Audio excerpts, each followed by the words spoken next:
Mortarion, known in hushed and fearful tones as the Death Lord, the Pale King, or the Reaper of Men, a spectral figure whose very name sent shivers through the spines of those who dare to speak it. His titles, whispered with dread across countless worlds, encapsulated the unspeakable essence of his being, an eldritch harbinger of death and decay, a sovereign of the Palid realms, whose presence exuded a chilling aura of inevitable doom. Cast from the uncharted void, he plummeted upon the desolate world of Barbarous, his cradle a grim battlefield littered with the slain. The land, shrouded in a miasma of poisonous fog, reflected the malevolence of its warlords, who dominated the towering peaks, leaving human serfs to suffer in the lowlands.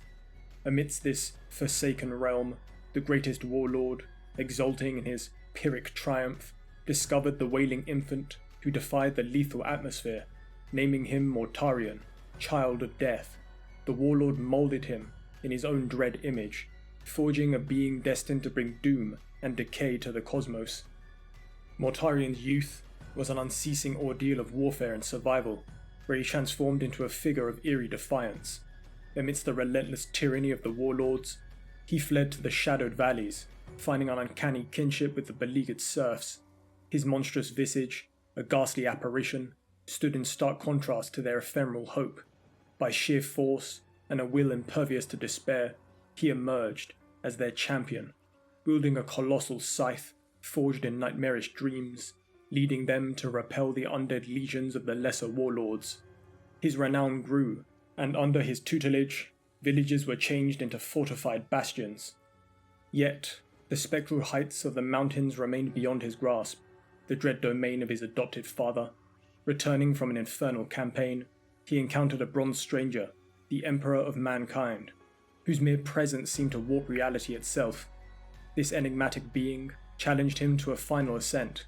In the malevolent heights, Mortarion's strength ebbed, yet the Emperor, a figure of cosmic terror, intervened, annihilating the warlord and revealing himself as Mortarion's true progenitor. Thus, Mortarion, bound by dark revelation, pledged his fealty and assumed command of the legion known as the Dusk Raiders, heralding the beginning of his accursed saga. Mortarion's early years within the Imperium were an abyss of bewilderment and violence. He clashed ceaselessly with his siblings, forever isolated by an impenetrable barrier of alienation. Only Kurz and Horus breached this isolation, though their camaraderie was tumultuous and shadowed by discord.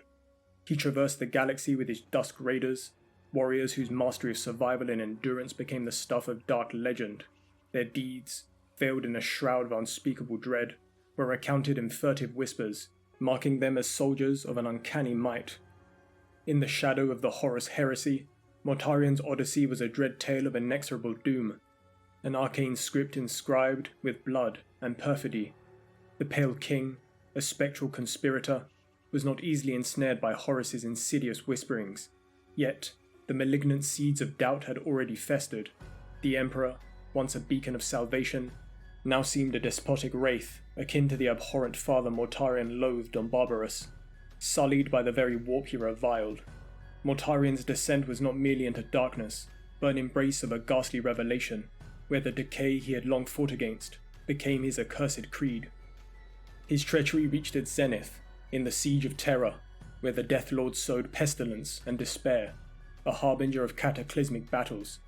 His newly christened Death Guard spread disease and death wherever they roamed, relentless juggernauts of decay that moved with the inexorable slowness of inevitable doom. Mortarion's metamorphosis into a demon prince was the ultimate blasphemy. Once a liberator from oppression, he became the overlord of a necrotic realm, his eternal servitude to Nurgle, a grotesque echo of his early torments on Barbarous.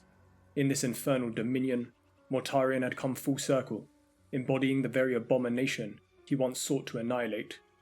In the tumultuous aftermath of the heresy, Mortarion, now a demon of unspeakable horror, withdrew into the tenebrous recesses of the Immaterium, eschewing the petty concerns of the material realm for the cryptic stratagems of the great game. His presence, as elusive as the shifting mists of his noxious domain, was seldom witnessed even by his own Death Guard, who waged his wars in his dreaded name. Yet, his ominous figure lurked at the periphery of galactic events, a harbinger of dread and decay. Thus, the demon Primarch's path unfolded, shrouded in arcane machinations and infernal designs, a wraith haunting the annals of history with whispers of doom and desolation. Mortarion, the spectral harbinger of decay, cast his malign shadow across the cosmic tapestry, his influence as insidious as the creeping tendrils of his plagues. From the sulphurous abysses of the Immaterium, he wielded his death guard as agents of annihilation, spreading pestilence and despair to the farthest reaches of existence. His dread presence, once a murmur in the winds of despair, now resounded in the anguished cries of worlds consumed by his blighted vision. With each fell stroke of his scythe, he carved paths of ruination, leaving naught but rot and ruin in his wake. To those who dared gaze upon the heavens, his name was whispered in terror, for where Mortarion tread, death followed in his eldritch wake, a testament to the inexorable march of entropy in a universe teetering on the brink of madness.